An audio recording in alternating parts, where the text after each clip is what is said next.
Who fired first in the Caribbean crisis? In the next minutes, we'll dissect the hard data the US used to prove it wasn't a grey zone skirmish. It was an attack. We'll map USA 245 satellite frames, AH-60R low-frequency sonar returns, and infrared imagery against the timeline from the USS Delawood's acoustic mission 41 nautical miles off Venezuela to the launch of 4 heavyweight torpedoes and 28 depth charges. Stay to see how that evidence drove an OAS emergency session where 17 nations condemned Venezuela, and why crude prices spiked 18.6% before the shooting even stopped. Before we move on, please take a moment to subscribe to the channel and like the video. So why did a quiet sweep 41 nautical miles off the coast go loud so fast? Start with the job. Delawood held a fixed operating box east of the traffic lanes, engines at ultra quiet, to sort a rash of merchant reports about strange vibrations along the keel. The crew treated it like a noise mapping run. Sonar stayed in passive. Comms rode tight beam bursts on a preset window every 30 minutes, nothing more, nothing less. The bridge limited course changes to minimize self-noise, and engineering trimmed pumps to low cycle to keep the acoustic profile clean. That discipline gave the sonar room a stable baseline to spot any anomaly. By mid-watch, they had one. Broadband noise climbed, not by much, but enough to prompt a second look. A run of transients popped, short spikes like someone snapping twigs underwater. The lead acoustic tech marked it as cavitation from screws hitting higher revolutions. Bearings held steady, then began to drift right, slow and deliberate. That meant contact was not just loud, it was maneuvering on a vector that closed. The tech isolated discrete tones, gear mesh at known intervals, an auxiliary pump hum, and the telltale whine when a surface combatant pushes toward flank. Delawood quietly logged it, logged again, and waited for the pattern to repeat. Up top, a different sensor saw the same story. USA 245 had a pass with clear seas and few clouds. Frames logged 2 surface wakes with tight S-turns, wake angles narrowing as speed increased. The timestamps lined up with Delawood's acoustic spikes, 5 minutes apart, then 3. Wake width and feathering matched ships accelerating in company, not random traffic. The maneuver patterns showed a turn-in toward the operating box, not a parallel run along the lanes. When the sonar team compared bearing drift to the satellite track, the lines converged within a few degrees. Then the ocean lit up with energy that Delawood never sent. Active pings rolled through the water, high source levels with a pulse repetition signature that fit Venezuelan hull-mounted sonars. The ship's recorders captured the full waveform. Later, analysts matched those emissions to known libraries, source level bands, pulse length, and the gap between pings that operators use to refine range gates at speed. That wasn't a search grid meandering at leisure. It was a rapid prosecution pattern closing the box. Delawood's crew did not wait for theory. The weapons officer armed decoys and prepared acoustic countermeasures. Launchers were brought to ready state. The helmsman prepared a turn that would open the baffles and drop self-noise for a cleaner listen. Flooding the tubes was not the point. Buying seconds was. ESM stayed quiet. No radar challenge. Just strict EMCON to deny an easy lock while sonar built the picture. Support arrived overhead and at sea level. From USS Preble, an AH-60R lifted to stretch the ears of the formation. The crew lowered the ALFS, dropping low-frequency nodes in a ladder pattern outside Delawood's box. Each dip sent back returns that added slivers of bearing and range, stitching a 3-platform triangle: ship passive, helo active, satellite visual.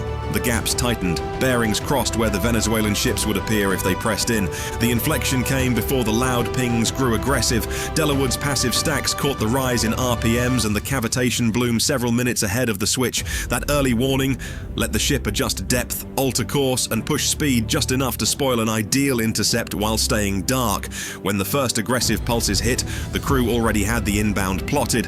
The contact picture was no guesswork. It was a layered record pointing to a deliberate approach. A timeline is nothing without attribution, so now we press the claim of who fired first against the hard data and see what the sensors say when the weapons entered the water. If the ocean is silent, how do you prove a torpedo spoke first? You start with what can't argue, time-stamped sensors that agree. The US laid out an evidentiary package built for cross-checks: USA 245 satellite imagery, AH-60R ALFS sonar returns, and infrared frames, each with chain of custody and clear links to the event timeline. The feeds weren't dumped in a pile. Analysts fused them so every spike, wake, and heat bloom sits against the same clock. That way, when you ask who fired first, the answer comes from the record, not a narrative. Venezuela pushed a sovereignty line and leaned on a surge claim to justify a chase.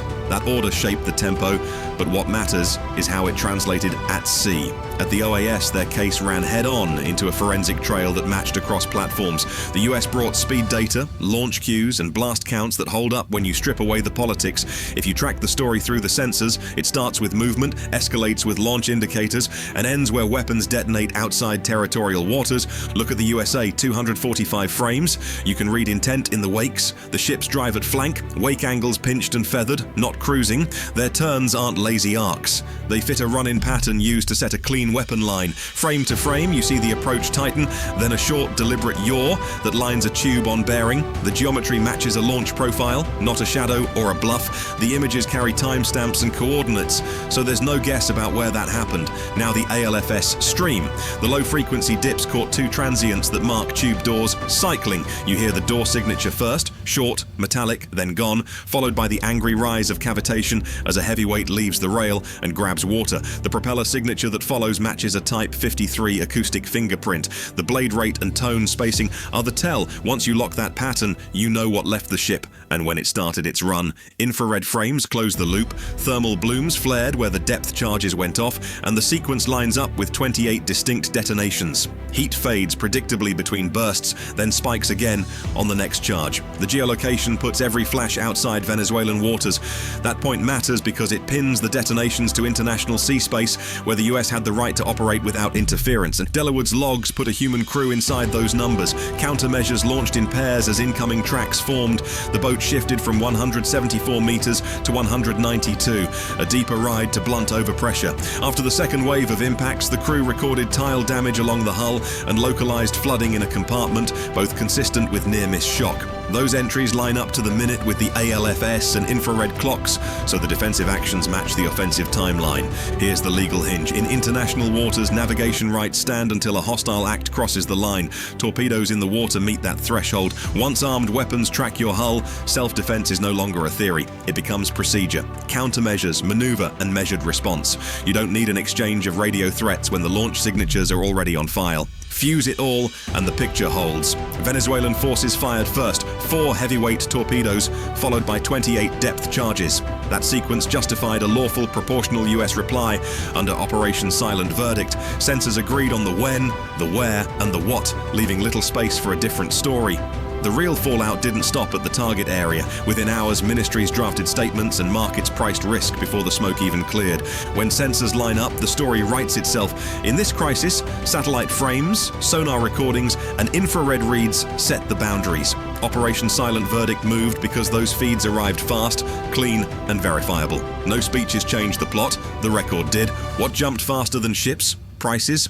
Crude spiked 18.6% in a single cycle. Traders saw the risk before diplomats finished their statements. 17 nations at the OAS condemned the attack after the data brief, not before it. That's the new tempo. Evidence travels at light speed, so choices have to keep pace. If you want more forensic breakdowns, tell us which incident comes next.